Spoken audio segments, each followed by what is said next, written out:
Hi, my name is Nur Saeed. So I will be your instructor throughout the course.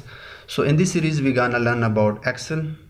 So Excel is a huge application that is developed by Microsoft. Now what exactly Excel is? So Excel is a spreadsheet in which you can create many things. You can use built-in formulas, functions and some operation on that operations, functions and formulas. You can create like huge data sets.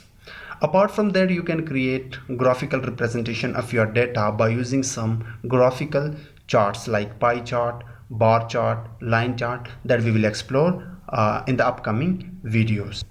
So before to deep dive into Excel, you have some basic knowledge of computer. Like you must be familiar with the use of keyboards, a mouse, how to use keyboard and mouse, and you must have basic knowledge of saving files, and you must have basic knowledge of mathematics. On the basis of all these things, you will be able to learn Excel's sheet.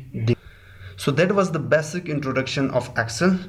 So throughout the series I will be using the latest version of Excel 2019. So we will meet in the upcoming video in which we will explore the basic of Excel. So see you there.